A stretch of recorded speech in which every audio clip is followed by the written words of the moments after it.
Whoa, Adrian, you're crazy. You're gonna do your reaction to your predictions and recap what happened all in one video? That's right, kid, I am. Because I'm an absolute mad lad. Absolute mad lad! And if you are too, then subscribe, but mainly subscribe if you like football content. This isn't a meme channel. Alright, I know I'm not going to get a single one wrong. Oh, no, my friend. But if you do, it's totally fine, guys. Don't get embarrassed. It's okay. It's okay to get things wrong.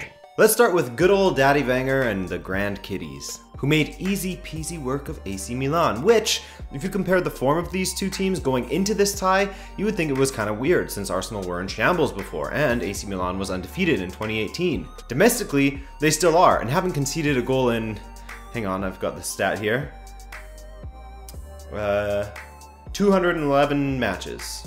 So in the second leg, there was probably still some optimism in the Milan camp, and there was even more optimism, I'm sure, when Hakan Çalhanoğlu, I can never say that right, scored a banger in the 35th, but after that, Welbeck nominated himself for the Ballon d'Or award with a fantastic dive that both the referee and the touchline official bought, and he slotted home the ensuing penalty. That's harsh on Milan a bit, as it made it even more difficult for them. And it was within their grasp at that point in the tie. But in the second, Donnarumma makes an absolute mess of Xhaka's strike, and it's done and dusted, even before Welbeck scored his second of the night and 7th of the season. Çalhanoğlu said that the referee was the MVP of this match, and he got a few calls wrong, but ultimately, your team didn't show up, man. At all. You had 4 shots on target across 2 legs. The amount of missed opportunities were insane, and you should have done better. End of. So what was past Adrian's prediction? Because not me, we're different people. Milan will take this one 4-2. I mean, like I said, there was no reason to believe that Arsenal would take this from the outset, based on the differing form of each team.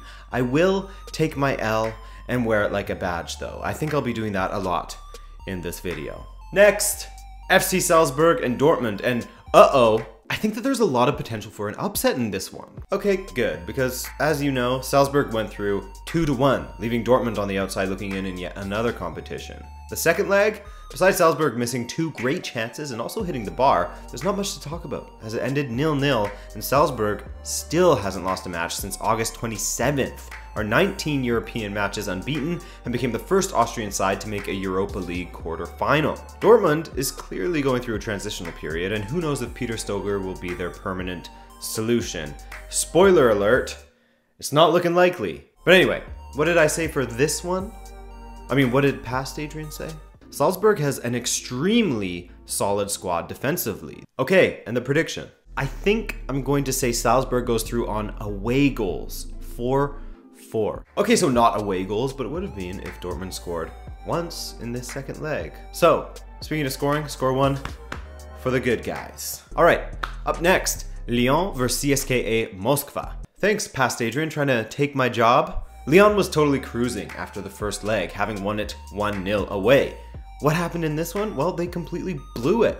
Golovin scored for Cesca on 39 minutes, Cornet brought it back to 1-1 and 2-1 on aggregate, but then Lyon committed the deplorable crime of letting their opponent get more away goals than them. And then another away goal 5 minutes later, meaning Cesca took the lead on aggregate 3-2, and Lyon would have to score twice. Mariano got one back in the 71st, but it was too little too late for them, as they just didn't have it in this match. This was considered one of the shocks of the round of 16, as Lyon were looking strong in this competition. So, surely, past Adrian got this right? My prediction for this one will be Lyon to take it 3-1 on aggregate. Past Adrian is so... well, he means well, but he just... Well, we all make mistakes. Okay, guys? Don't judge him too much. 1 for 3 so far, 33%, it's not so bad. Now we have Atletico Madrid against Lokomotiv Moskva, the other Moscow team still in the competition. Hey, here's another spoiler. Not anymore. Not by a long shot, as Atletico Madrid basically did the footballing equivalent of when a lion grabs a gazelle by the neck and shakes it back and forth until the gazelle neck breaks. That's some nice imagery for you. But it's true. After handily beating Lokomotiv 3-0 at home in the first leg, Atletico were feeling a little disrespectful on the day, and despite resting a couple of guys to start, namely Griezmann, that didn't stop them from getting the opener in the 16th minute via man of the match, Angel Correa. The hosts were given hope and Ribas scored 4 minutes later, but Atletico absolutely destroyed that hope in the second half, as they look like a team on fire these days. They've won 11 of their last 12 matches. That one loss was against Barcelona, so hey. Saúl Ñíguez scored, Torres got a brace, and Griezmann scored the goal of the night with a filthy chip into the top corner. 5-1 on aggregate and 8-1 on aggregate. Wait, what? 5-1 on the night and 8-1 on aggregate. God. Their attack is firing on all cylinders right now. Yep, I'd agree with you about that, but how about the prediction? Atletico to take it relatively comfortably with an aggregate score of 5-3. Well, I mean, again, just like with the Champions League predictions, you're predicting way too many goals for the losing teams, but hey, you got the outcome right, so kudos to you, to me. 2 out of 4, closing the gap. All right, Sporting versus Victoria Plzeňa. This is another one that could be a bit tricky for Sporting, who I'm sure most, myself included, peg as the favorites for this tie. You said it, man. You said it. After Sporting looked so good in their first leg, and Victoria looked so bad, the plucky Czech side didn't go down without a fight in this one. And said pluckiness was awarded just 6 minutes in when 35-year-old striker Marek Bakos headed past Rui Patricio.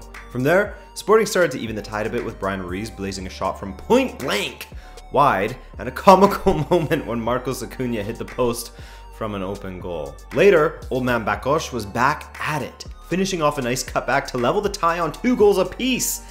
In the dying minutes though, Sporting were awarded a penalty which I personally thought was pretty damn soft, as Dos threw himself into the defender. I could be a little bit biased though. But the Karma Gods were smiling on this game, in more ways than one actually, and Dos' penalty was saved.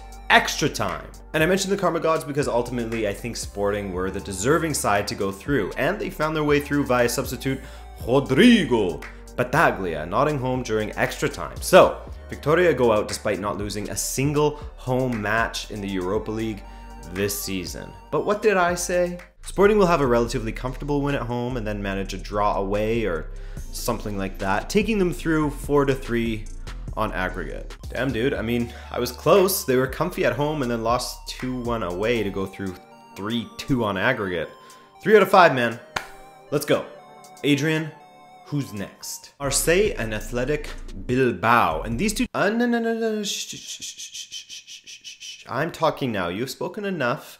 And I think you did poorly with this prediction, if I remember correctly. So I'll take it from here. Athletic Bilbao let me down in this tie. Or perhaps maybe I just let Marseille's woes against PSG, where they lost 3-0 twice, cloud my judgment. Because to be honest with you, bring it a bit. A little more. Perfect. I would like to take a moment to apologize to Marseille fans. You trashed Athletic at home, 3-1, and then you went and did the business on the road as well. And for doubting you, I apologize. This week's match saw Payet play a big role once again, getting brought down in the box after 38 minutes and putting away the ensuing penalty. He's been involved in 14 goals in his last 17 Europa League appearances. Damn. Then Lucas Ocampo scored yet again, his 3rd against Bilbao across the 2 legs, and his 4th in his last 3 matches. Bilbao did pull one back later in the 74th, and Aritz Adriz polished off a fine campaign in the Europa League with another with the red card actually. So, Marseille make it through to the quarterfinals of a European competition for the first time since 2012, and past Adrian, tell me what the damage is. Aduriz has been one of the best in the competition, and will just save Athletic from this tie. I'm saying 3-2 Bilbao. But that's a tough one, man. Damn. Nice try, dude. I mean, it was a tough one, but in hindsight, it truly wasn't close, as Marseille went through 5-2 on aggregate. 3 for 6, not great. Not great at all, but we can redeem ourselves with Leipzig versus Zenit, right? Ugh. Well, what happened in this one? Let's start there. The first match ended 2-1 in Leipzig with some very impressive play from Timo Werner. In this match, that impressive play continued, as on 22 minutes he played a stunning ball to Jean-Kevin Augustin, something like that, who slotted it past Lunev to cancel out the away goals right off the bat. Zenit then turned the tides a bit, having a few close chances before finally scoring an equalizer in stoppage time of the first half. In the second, Werner had a chance to end it all with a penalty, but he failed. Ultimately, it didn't matter though, as Leipzig held on to make it their first ever European quarterfinals. Well, I mean, with every stage they advance, it will be their first ever. This is their first year in Europe. All right, Adrian, what did you say? Get this one right, please. I'm gonna go with Zenit to take this one 4-2, simply down to more experience in their ranks. Damn it, man, this competition is tough to call with all of these teams being so even / a lot of teams that I don't really follow other than in Europe, basically. A pitiful 3-7. But anyways, the last matchup. SS Lazio versus Dynamo Kiev. And surely Lazio did the business after that 2-2 draw in the first leg, right? That is right, actually, but it wasn't exactly comfortable for them.